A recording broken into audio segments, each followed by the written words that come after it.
Banyak orang salah paham soal pajak. Katanya nggak punya usaha, jadi nggak punya penghasilan. Padahal bisa jadi kamu punya penghasilan, tapi nggak sadar sumbernya dari mana. Nah, di Undang-Undang PPH, penghasilan itu tidak asal sebut, tapi dikelompokkan dengan jelas. Nah, penghasilan di Undang-Undang Pajak Penghasilan itu sebenarnya dikelompokkan berdasarkan sumber penghasilannya. Kenapa harus dikelompokkan? Supaya mudah menghitung pajaknya dan supaya nggak salah perlakuan pajak. Sumber penghasilan yang pertama adalah penghasilan dari pekerjaan dalam hubungan kerja. Contohnya siapa? Karyawan atau pegawai. Jenis penghasilannya apa saja? Mulai dari gaji, upah, tunjangan, honorium, uang pensiun, THR, termasuk juga fee dan komisi. Penerima penghasilannya jelas, yaitu karyawan atau pegawai.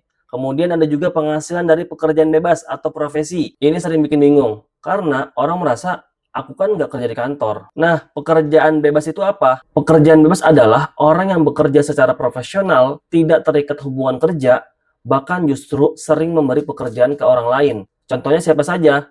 Pengacara atau lawyer yang sudah punya kantor hukum, akuntan, konsultan pajak, auditor, dokter yang punya klinik, notaris dan PPAT yang punya kantor sendiri, arsitek, konsultan teknik, dan profesional lainnya. Termasuk juga pekerjaan bebas yang sering dianggap kerja santai, padahal itu objek pajak, seperti pemusik, penyanyi, MC, pembawa acara, stand-up komedian atau pelawak, bintang film, bintang sinetron, bintang iklan, sutradara, foto model, peragawan dan peragawati, pelukis, dan seniman lainnya.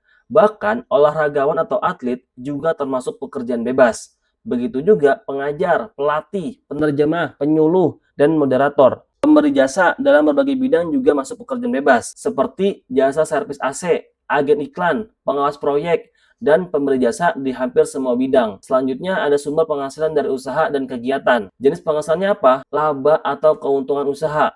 Contohnya apa? Punya toko, baik toko online maupun offline. Punya bengkel, jualan di marketplace, punya usaha jasa servis, dan kegiatan usaha lainnya yang menghasilkan keuntungan. Berikutnya, ada penghasilan yang berasal dari modal. Misalnya punya tabungan, dapat bunga, punya saham, dapat dividen, punya kekayaan intelektual, dapat royalti, punya harta, baik tanah dan bangunan atau selain tanah atau bangunan, lalu disewakan, dapat uang sewa. Kalau hartanya dijual dan ada keuntungan, maka keuntungan penjualan harta itu juga termasuk penghasilan dari modal. Selain itu, masih ada sumber penghasilan lainnya, misalnya dapat hadiah atau dapat pembebasan utang. Itu semua tetap dianggap penghasilan menurut undang-undang. Jadi intinya, selama seseorang sudah memenuhi syarat sebagai subjek pajak dan menerima objek pajak berupa penghasilan, maka wajib punya NPWP.